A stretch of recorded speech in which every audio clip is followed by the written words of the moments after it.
got a question about Prestatyn because I was there. I was there when you won the Welsh. Well, no, when you played against Barry in the semi-final.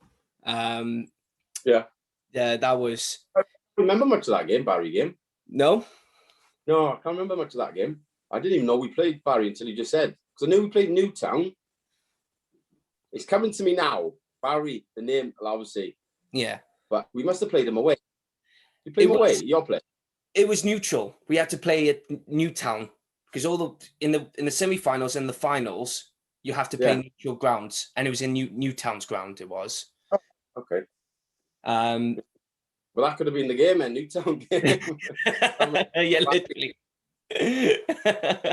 But I remember because there was the likes of it's like Lee Jones, Neil Gibson, Andy Parkinson. There was the likes of you, and I remember it was a gorgeous day for that game, the Welsh Cup semi-final, because I know you went on to win it. But I mean, because where Barry were back then, they were amateur. They weren't even semi-professional because of the financial problems that they were having then. And I just remember, getting as far to the semi-final, I thought that was just a big achievement. And then seeing, the likes of you and everyone, the squad that Prestatyn had then, I just thought to myself, do you know what? We're going to be very lucky to get a win out of this, and fair play. Even though it was a 2-1 win to you, I thought it was such a competitive game.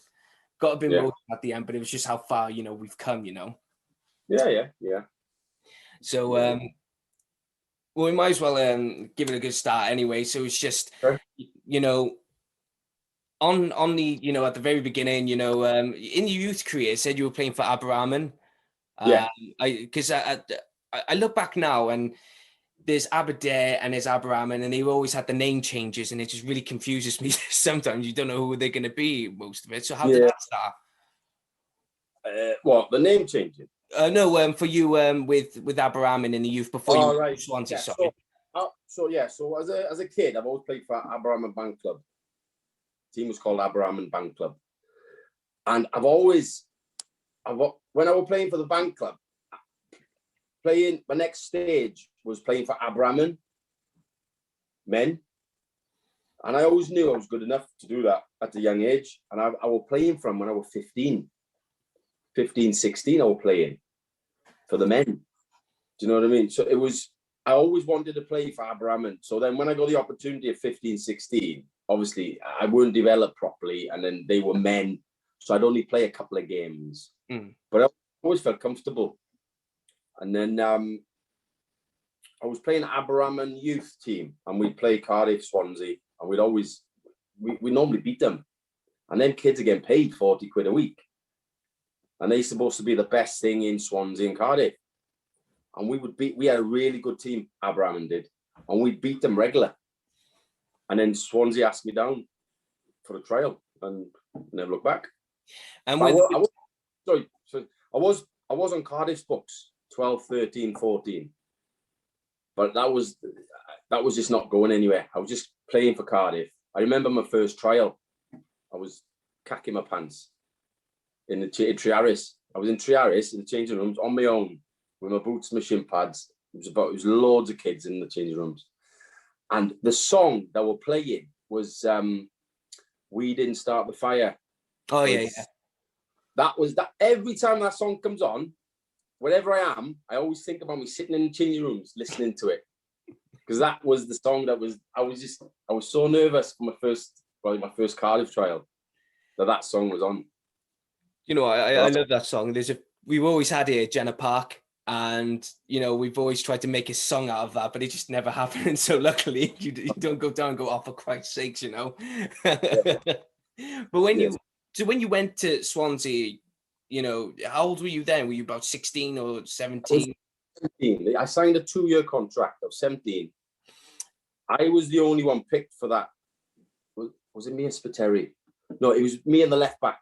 So they picked me for an outsider, and then they've had to pick a kid for Swansea because they didn't want to look good otherwise, would they? Not saying but I think they chose a kid called Spiteri. I think he must have played for Barry. Oh, there's so many names I can't really remember. He was left back, he was. Yeah. Because I've been supporting Barry for about 10 years. And I And I knew the history and everything in the first year now.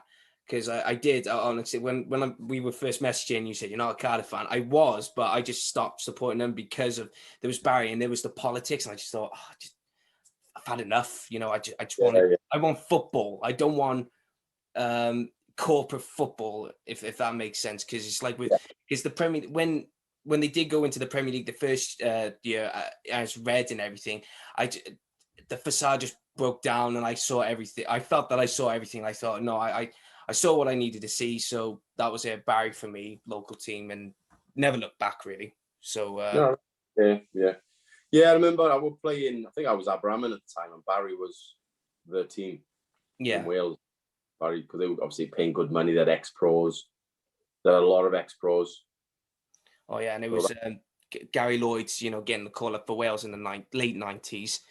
But did you ever play? Because when you were at Swansea, there was, even though, because I think it was after 95, the Welsh Cup for the Welsh teams in the English League, they were permitted to play in the Welsh Cup again, but there was still the FAW Premier Cup, and you had to still play against the Welsh team. So what was it like, for you to play for Swansea and to play against Welsh teams in the Welsh League? What was that experience like for you?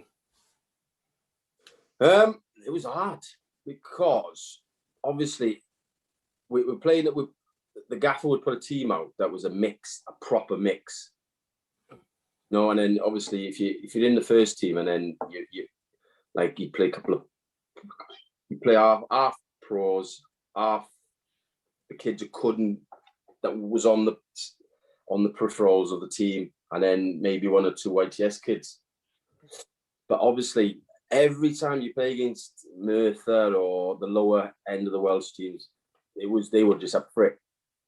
And you're trying to get yourself up for it, and it'd always be a Tuesday night, freezing cold, raining. Oh man, it was horrible. It was one of them. You know what I mean? You don't play Saturday. You play them on the week in the night, and there weren't that many fans there. And you just, come on, I got to get up for this. It's hard mentally. It's hard. Oh yeah. They'll be up for it. Are we playing Swansea? We're playing Cardiff. They'll be up for it. But it's hard to play a team a lot lower than you in the league, in a cup game that you have to win because you should be the better team. So the pressure's all on you, and then they'll get an early goal, and then you're thinking, here we go.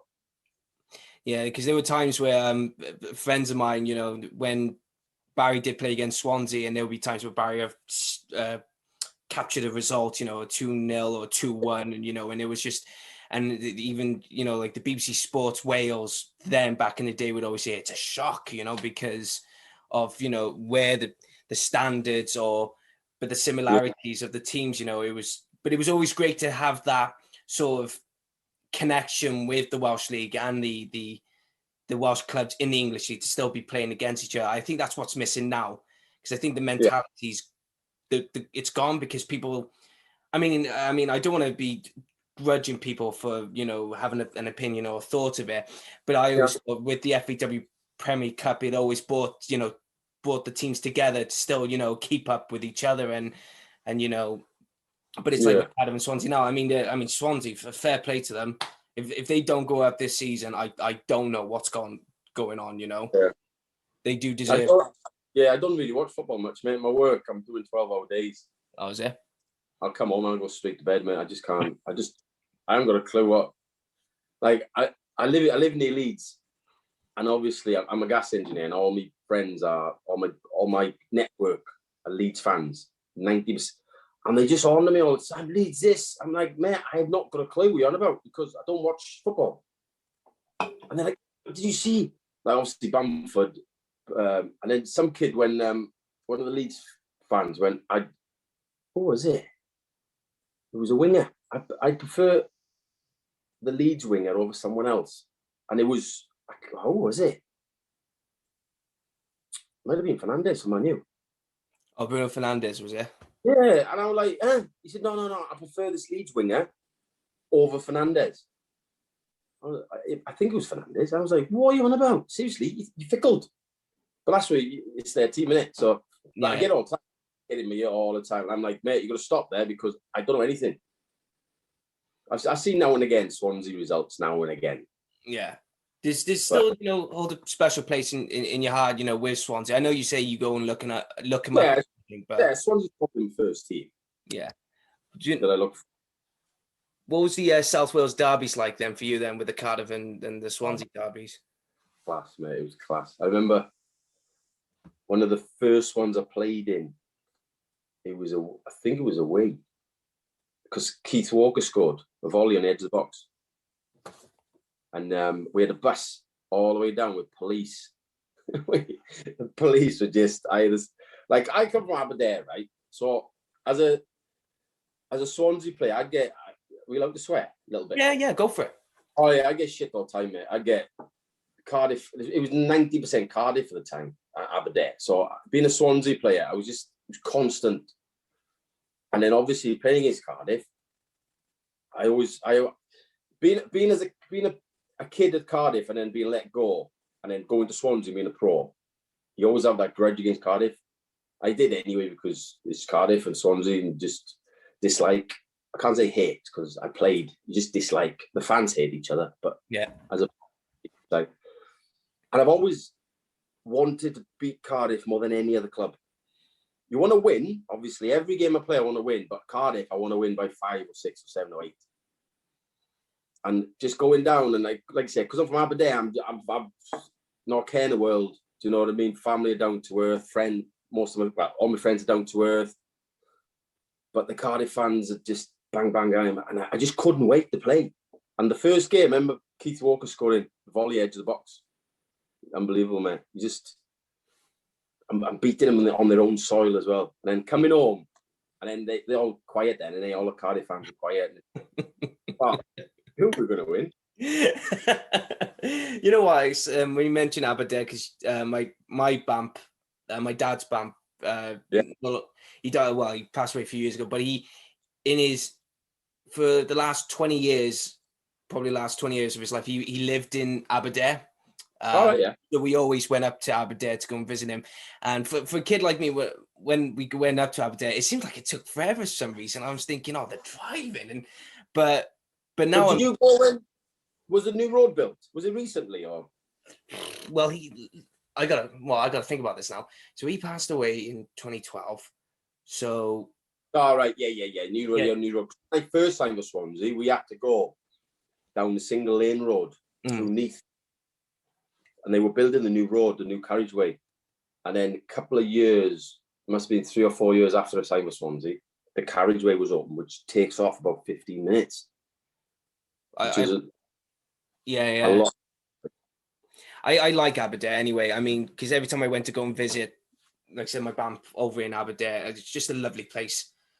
Always a lovely place, always quiet and very mountain slope like that. I'm thinking, it's brilliant, fair play.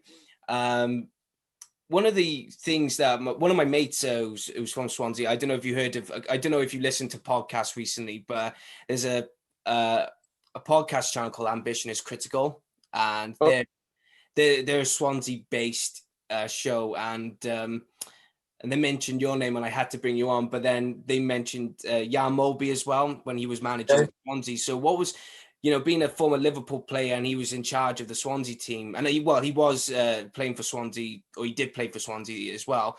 What was it like to have Jan Molby as the manager for Swansea? It was different because obviously he played for Liverpool previous, and you're like, what the? Because we weren't used to managers of that stature. And especially Swansea, do you know what I mean? We were League 2 or Division 4. And then Jan Molby comes in, you're like, wow. And you're training with him every day. And at the time, you could see how good he was. And he didn't play anymore. And he was still better than all us. He was easily better than all us. 5-a-side, you couldn't get the ball off him. He could pass. He passed him blind. He was doing crazy things. And you're like in awe of him. You're like, wow, this guy is player manager. He's unreal. So it was like I think it gave the club a bit of a lift. It gave the players a bit of a lift. I was just coming into the team then, regular. But it was, you're just looking at him in awe, or just say like, wow, this kid is just, or the man is so good. And he's literally giving up now. But you sort of, you knew where your levels are in football then. Do you know what I mean? Because I thought I was quite good. And then you're watching him and you think, nah, nowhere near that. I'm nowhere near that level yet. So I'll just plug on and see what I can get. Well, any good stories about Jan Molby as a manager? Was there any funny stories? I know he was only there for about a season, but no, mate, no, he was the only thing he would do. He never warmed up, which is scratching your head, going what? But he didn't, because he didn't move out the centre circle. You just give him the ball, and he'd see a pass. He'd see a 50-yard pass easy outside of his foot. Back there you are. I was playing Peterborough. I was on the right wing playing Peterborough. And I'm screaming at him, pass me the ball. He didn't have the ball, but I was shouting at him like, I'm over here. And I never forget it. He's literally, the ball's come to him. He didn't take touch. He just flicked it, 50-yard ball. And I was in like, I weren't expecting it, because he wasn't even looking at me. And he's just flicked it straight to me. And he didn't even look at me. He didn't look at me within 20 seconds of that ball coming to him. And I'm like, wow. Do you know what I mean? You're like, something special. Boys are special. You know what? There was, I mean, I've interviewed a few of your old teammates. You know, but there was the likes of, there was Andrew Mumford I've interviewed. There was I don't know if he played while you went. There was Steve Jenkins. There was a few, and I know there was like I'm trying to get Christian O'Leary to come on the show. Okay. Roger Freestone, I'll ask about him in a minute, because I so many stories I want to ask about him. But there was Stuart Roberts, John Coates, Tony Bird, you know, some popular names. And I want to know about Roger Freestone, because, you know, he's been, you know, in terms of league appearances, there was about over 500 appearances he's made. You know, he's played for Wales, he played for Chelsea, and you know, he's, you know, you could say he was Mr. Swansea City because of the amount of the years or the appearances he's made for Swansea, and probably being a leader. What was he like around you, and what was he like just as because he was a player, then he was a manager, then I assumed he was probably a captain as well. You know, so what was he like, you know, to be around at Swansea? He was a funny guy, mate. Like I like to mess around, and he was messing around as well. So before a game, to calm my nerves, I've got to mess around. I can't sit there and go, come on, yeah, we're going to do. And to be fair, Roger's a save. He'd always mess around, even in the changing rooms. You know, he's one of them old school. He put Raul Jakes down your pants. Do you know what I mean? He's one of them ones. You'd be on the bed getting a massage, and then he'd just grab something and just do. You're like, ooh! You know what I mean? You start laughing. You're like, what are you doing, Rod? Come on, leave me alone. Get a massage. You just messed around all the time. And looking at him, because he was a big figure in the dressing rooms. Do you know what I mean? You're looking up to him, and you're like, this guy, this is a good guy. This guy is really good.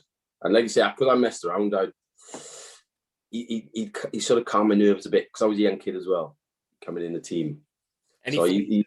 Sorry, what was that? Sorry. Okay. No. I was just going to say, like, he's just a big figure in the change rooms. I was going to say, any funny stories around, you know, during your time at Swansea, anything that stands out that you go, that was a good time, or any really? Well, I lived in a house on St. Helens. It was me, Joe Moreira, left back. Yes, I remember. Yeah, it was me, Joe Moreira, a guy called Jason Jones, and there was a kid called Jamie Harris. And we lived in a house, 4 of us, and it was just chaos. Mate, it was just such chaos. It was although I weren't a footballer, I was just living a single life technically as a student, because there was all student places around. And it was like 1 in, 1 out policy kind of thing, with the opposite.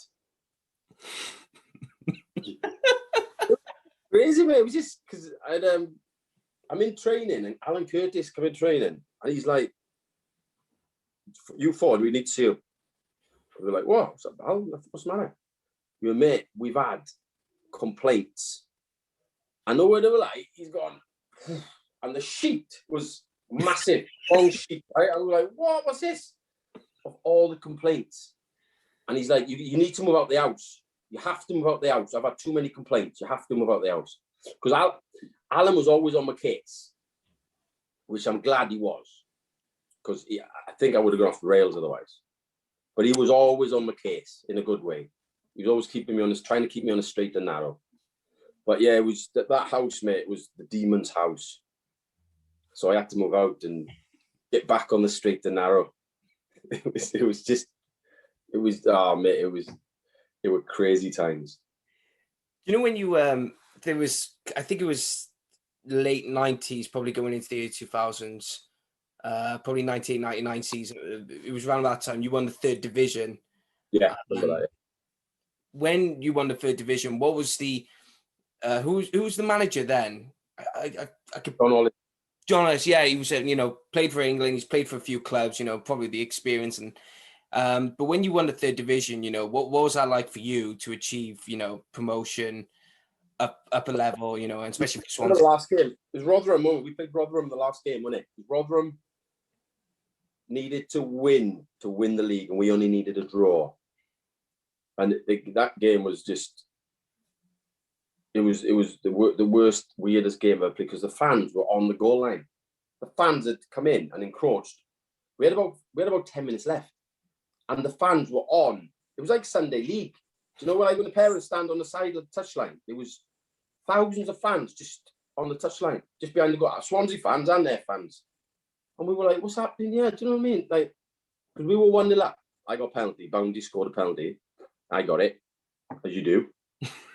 And then they scored. I think they scored near the end, and their fans just ran on because I think Steve Jones got a right hook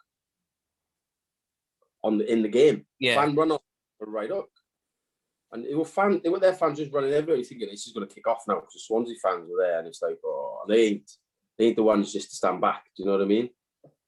And I had family in the crowd as well, and then obviously near the end of the game, the referee blew up, and it's just. I think that was my first medal, and it was. I remember my brother running on the pitch with the Welsh flag with the Swansea top on, and you're like, "What are you doing?" And he's like, "Yeah," like yeah. It's just class. And then in the change rooms, then drinking bad beer. It's just like, and I'm thinking, I want more of this. I like this. I want more of this. But then I think the next season we got relegated. But then you say you want more of this. I mean, you done it with Hull and you done it with Doncaster. You won a couple of medals. You won a Football League trophy. You got promoted. And there was a time at Doncaster where there was a few Welsh players. Playing. There was Brian Stark. There was what was it? It was Gareth and Roberts. Roberts, and there was Gareth Taylor.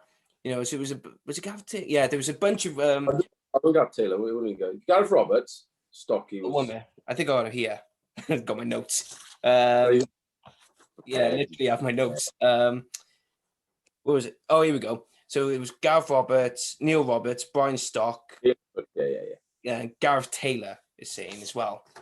Yeah. And so what was that like for you? When you were. Because you, of course, you found success with Doncaster. But what was it like to be around, the other Welsh players with Doncaster? Was you guys a tight group, or did you still, No, but they were North Wales, isn't it? Gareth Roberts is North Wales. Okay. Neil Roberts, North Wales, mate. You don't associate with North Wales. Yeah, you don't associate North Walians, no chance. No, mate. It was just like my friends, boys from Leeds. I get on with everybody. I get on with everybody. Do you know what I mean? My group, I get on with the boys who lived in Leeds. Only because we went out in Leeds. It was just easier to stay at their house. Yeah. I used them. No, Gareth Roberts, yeah, we'd all have a bit of banter where, do you know what I mean? It's like, you're not Welsh, you're from North Wales. It's not Wales. It's not proper Wales. It's like Cockneys and Northerners. You know what I mean? Like, nah. You're from South Wales, you're Welsh. You're from North Wales, you're nearly Welsh.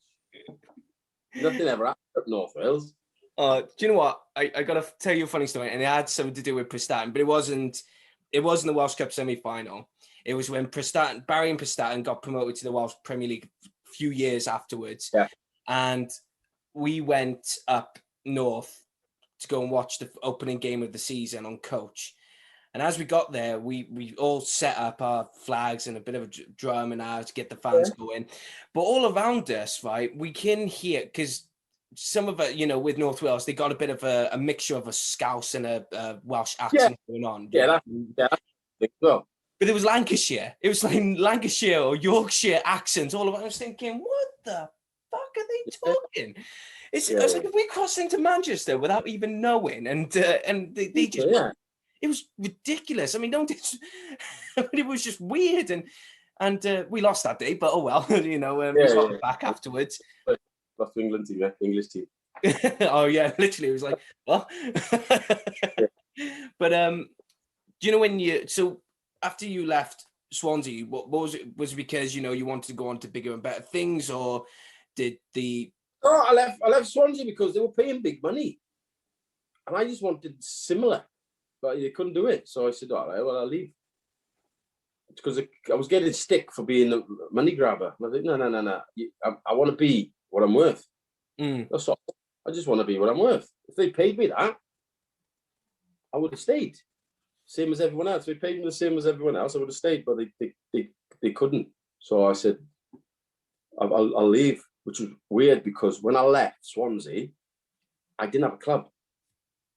I'm going on trial at QPR. Playing centre half on trial at QPR because they had like 50 strikers. I'm playing centre half with Ian Holloway in a practice match. He's the manager. I'm having a chat with him. I'm supposed to be playing right wing, but because they had so many strikers and right wingers, he said, "Oh, you're gonna have to play centre half with me." So I'm playing centre half with Ian Holloway in a practice match in a trial. I'm thinking, nah, I'm not gonna get. There's nothing. I'm gonna get picked. Yeah, I can play centre half.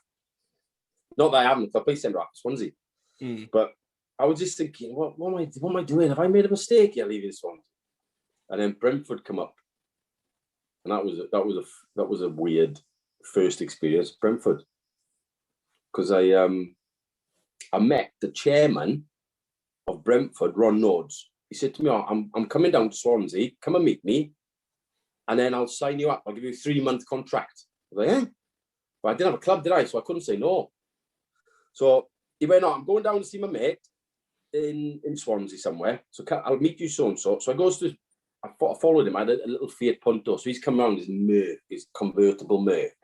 And I'm in a red Fiat Punto that I got from the auction with a flat tire. You know what I mean? And he said, "Mate, you better keep up with me." So I was like, yeah, no problems. Anyway, he goes to his house. He's having dinner and that with his friend. I'm sitting there like a lemon, just on my own, like, what's happening here? All my kit in the car. My car was full of clothes and everything, my car. And then I followed him all the way from Swansea to London, to his house, where I lived with him for 2 months out of the 3, playing for Brentford. Weird, mate. Weird. I'm playing tennis with his 11-year-old kid every day because there was nothing to do. I'm playing tennis on tennis courts with his kid, mate. Seriously. It's like, it's nothing. I didn't know anybody. His boy would say, "Come on, do you want to go and play tennis?" Like, yeah, go on. So I played tennis with his kid for about an hour and then going back home. Just sit in the house, Ronald's house, just like watching telly. Or... He let you in? I know, yeah. Big gates as well. Because it was the house they used on Footballers' Wives. That programme, Footballers' Wives. Oh, ago. Yeah. I remember that. Yeah, they used his house. So he still had all his stuff in boxes and that. So it was a weird experience, that. So what made you go to Tranmere then? Was it just as soon as the offer went, you went, right, bye, you know? No, but money again. They were going to offer me, so they offered me a decent contract. And then I went in to sign with Steve Coppell. And he went, "Oh, the chairman's in a bad mood. He wants to offer you 10 grand less a year." I was like, "Eh?" I was like, "What?" And he went, "Chairman's just in a bad mood." So I went, "Oh, okay." I said, "Well, I'm not signing." So I left. Next day, Coppell called me. Jay said that he'll give you a contract now.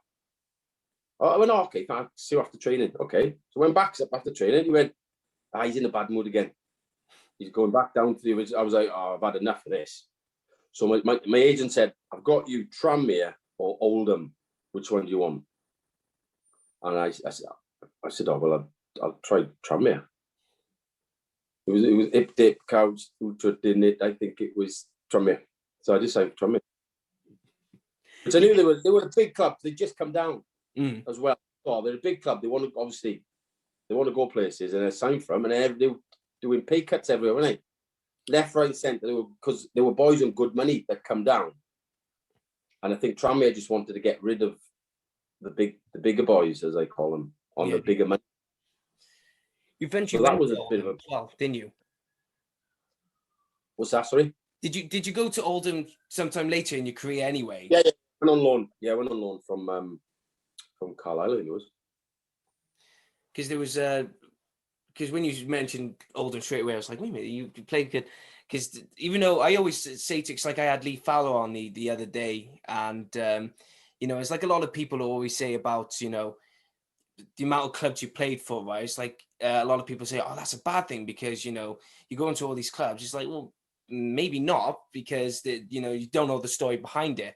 It's like with Lee Trundle, he's had a great career for Swansea and for God knows whatever club.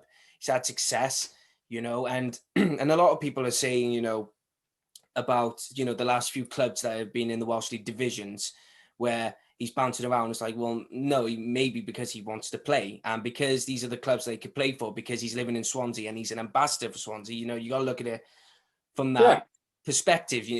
I hate when people say, oh, it's a bad thing. It's not a bad thing. If people I play Sunday League for a team called Woolpack, right? The standard is shocking, right? The standard's abysmal, mate. And I scored 2 or 3 without even trying. It's really bad. But I only play it because I've got a mate that works in Plum Centre, where I get my stuff from, and he said, I'll give you a little bit, I'll try and give you extra discount. So that's all the reason I'm playing from. You know what I mean? I wouldn't even blink twice playing from otherwise, but you just do it because it's something at the end of it for me. As much as he wants to win, obviously, the standard is abysmal, mate. Seriously, it's so bad. I'm getting my boy to play up front for me when we start again. And he's a good player. He's really good. He's got autism. He's autistic, but as a footballer, he's quite good as a footballer. His body's not developed as we do naturally. He's really skinny and lightweight, but he's really good. And I've said to him, I want him playing up front with me. So obviously I'm going to try a little bit harder. But I'm playing up against guys who are like 16 stone who can't run, but can kick it. As soon as the ball comes to them, they can kick it really far. And you're like, I said to him, I'll get Jaden to play. So he's going to play. He's going to play from me. That's the standard. But I'm only playing that to help the mate out, who helps me out. Yeah. So that's what Trundle could be. You know what I mean? You don't know the story behind it, like you say. Yeah, if you it's like anything else. You scratch my back, I'll scratch your back, and we'll sort something out. But I just hate it when people. It's like football fans. They always say it's like they always say if players go, big players who go to who can I use Clayton Blackmore who was playing for played for Manchester United, and when he went to Bangor and Neath was saying, oh, it's a tragedy. He had to go and play for Bangor and Neath. It's like, but he's a Neath boy. So it makes complete sense, Oh, well, I would have come back to play for Abraham if I had time, if I could. Yeah. Just to rekindle that love I had for him when I was a kid. To say, like, do you know what I mean? I've done the full circle and I'm back. Like, I could still play a good hour now. I could play for Abraham easily for an hour before my legs start going. But or maybe more than an hour. But I know for a fact I can do it because my brain, as you get older, you realize you got to use your brain more than your legs. Whereas when I'm young, my legs more my brain. So it's just gone like that now. So yeah, but yeah, like one day, don't me? Like I was gonna sign for Neath. My brother was there, Jared, and he was playing for Neath. Yeah, I remember Jared. Yeah, I couldn't play for Neath because they're paying good money. And I was tempted. I was really tempted, but then I'm glad I didn't because everything went tits up, didn't it? Everything just went. But it's like for you though, if that didn't happen, you'd be laughing, you know, because you'd be having a good time with your brother. And at the same time, you had players such as, I think it was Matthew Bound, there was Christian O'Leary, there was Lee Trundle. So there was family and football family, you know, players that you played with back in the day. You know, you just laugh. It's like, we're going to do it, you know? I was really tempted because my brother kept asking me, because my brother, Jared, he's like, oh, you're not good enough. You passed it, you passed it. That's one of the reasons I signed for Prestatyn. Because he's giving it away. We're giving it, yeah. Because I think he'd won something with Neath. I think he'd won something with Neath, and he went, "You'll never do that." I said, "Hold my beer."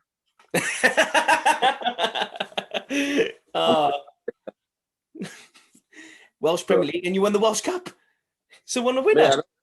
Yeah. Well, we were top of the league till Christmas. And then just went drastically downhill. Yeah. Who was that keeper? Who was the keeper for Prestatyn? Dundee. Oh my God, the abuse he got.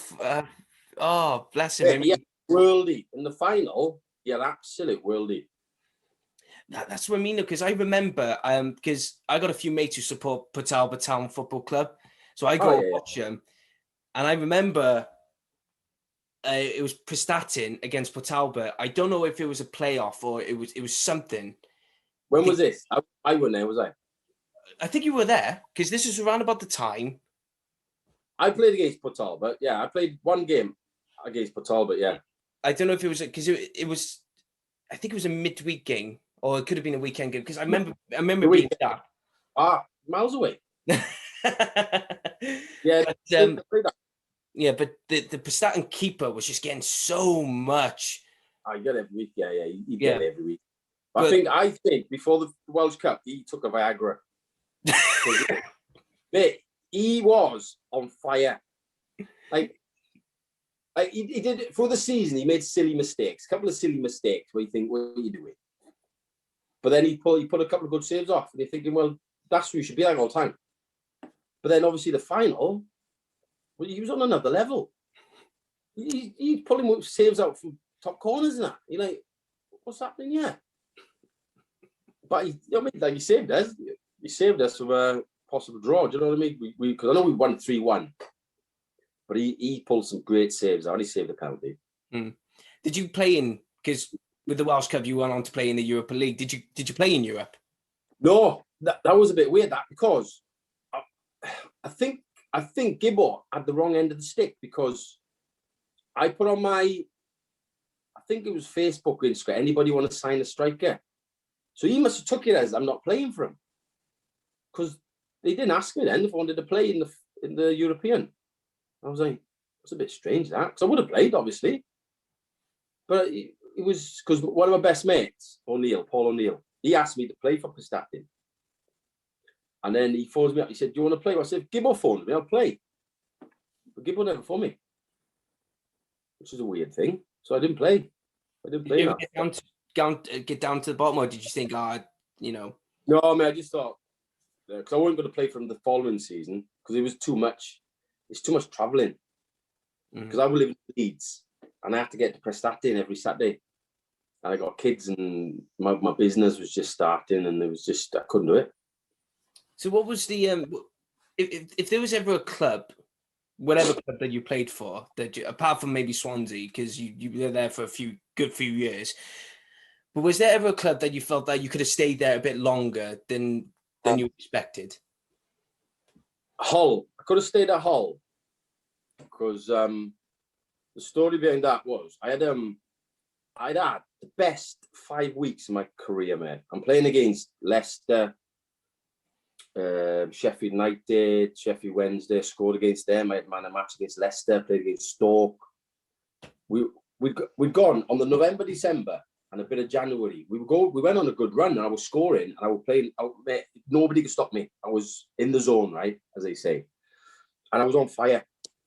And then all of a sudden, I had a spasm in my calf at Hull, and it'd been playing up a bit, but instead of them telling me to go for a scan, they were just like running off. I couldn't run. I thought I pulled my calf, but then it'd go.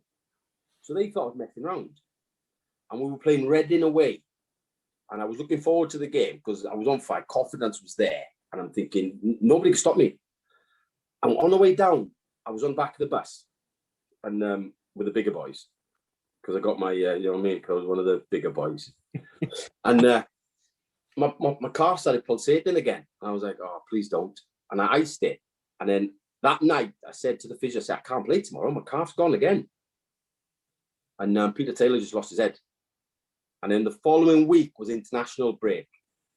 And I got a phone call after being on the RAS all weekend. I got a phone call saying, do you want to sign for Doncaster?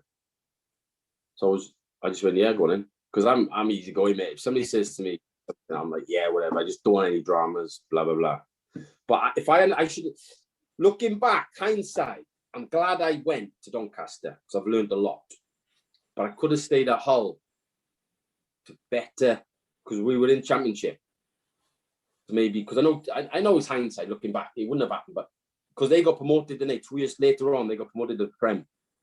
And I'm like, would I have still been in the team then? Would I have still been a part of that team? But obviously things would have gone different because I would have been there. But you're looking and you're thinking, should I say? But then when I went to Doncaster, I learned a lot about football. A lot. Because the manager, Sean O'Driscoll, was just, he was like a Jedi.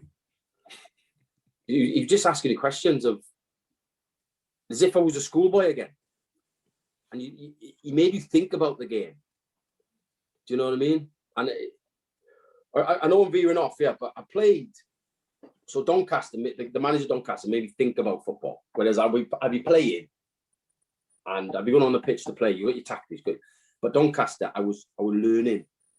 And my brother Jared, we played Merthyr and friendly. So we had a pub team. It was a charity game. But Merthyr put the first team out, and we was a pub team. Like my two brothers played, Leighton and Jared.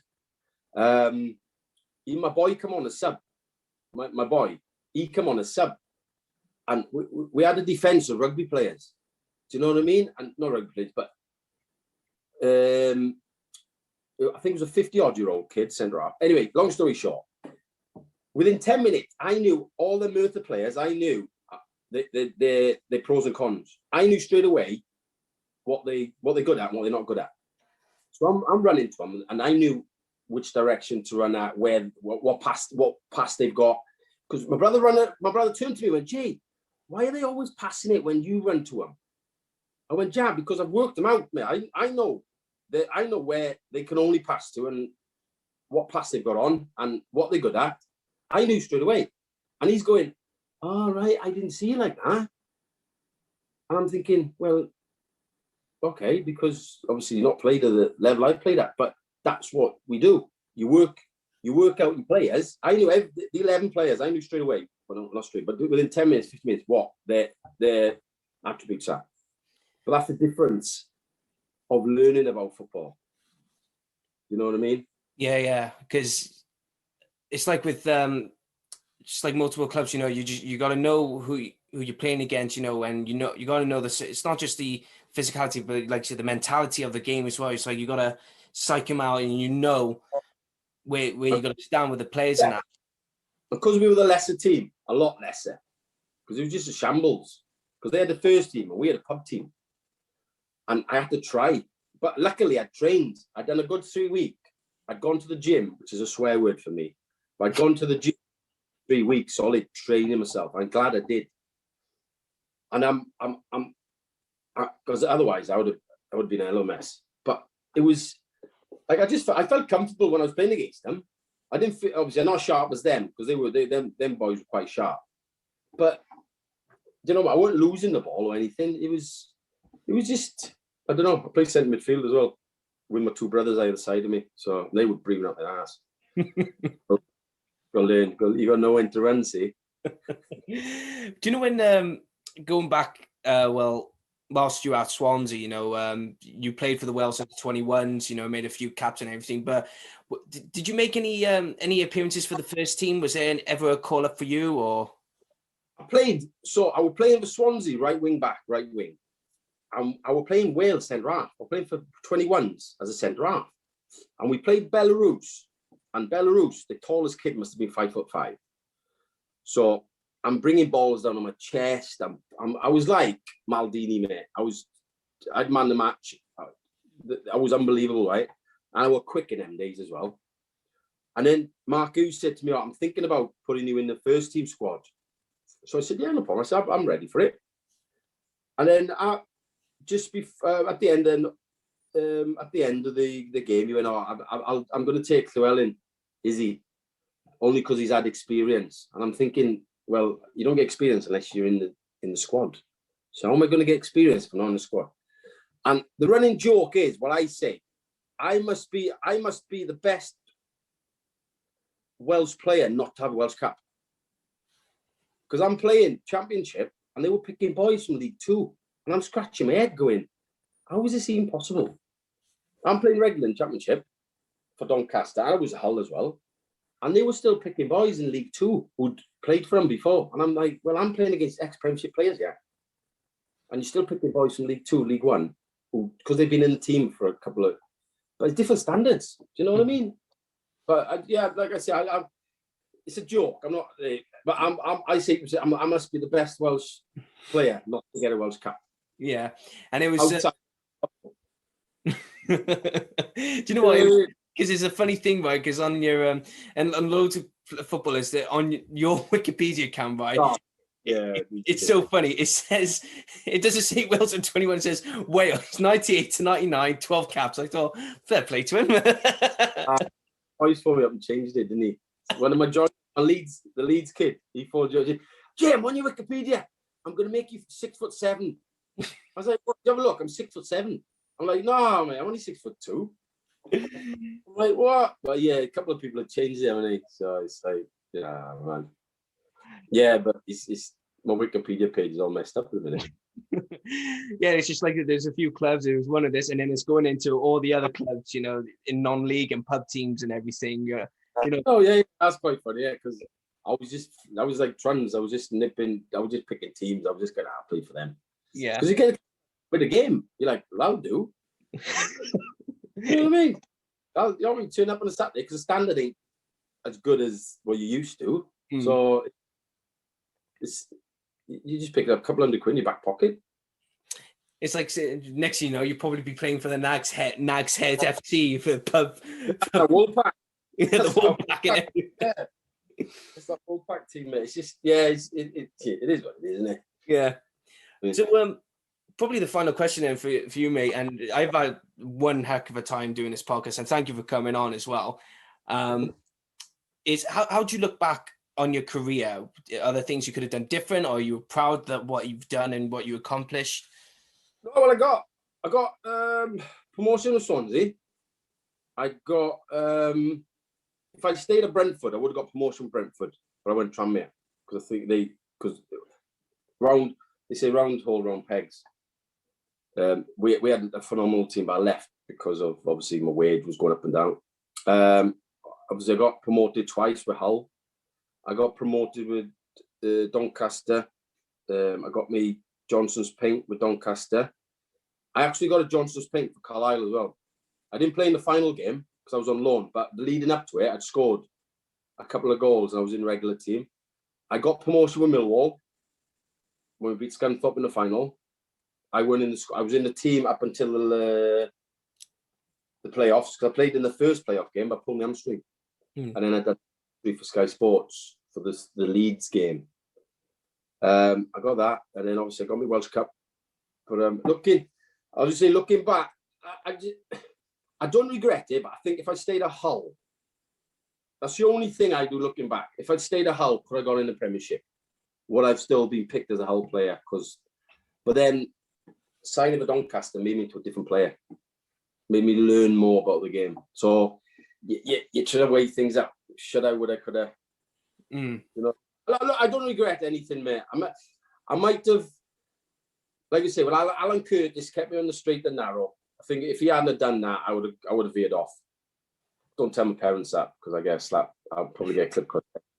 Because they job. It's just, Mum, when I'm living on my own, it's completely different. Because I think she must have thought I was an angel. But yeah, just Yeah, mate. Alan Curtis kept me on a straight and narrow. Hull could have played in the Premiership if I'd stayed, and then obviously Doncaster. I've learned a hell of a lot. Well, so I've no regrets, none at all. Maybe eating chips and chicken nuggets every day for 15 years, maybe I could change my diet a bit. Oh, there's nothing wrong with chicken nuggets and chips. Can't go wrong. In the old days, when chicken was it was a mix or whatever. Now it's chicken. But in the old days, your man will buy a pack of 50 chicken nuggets for 50 pence. You're like, oh, this is nice. And then you eat it, and it looks brown on the inside, doesn't it? And you're like, yeah, I'll get a bit of ketchup. Bite the bones.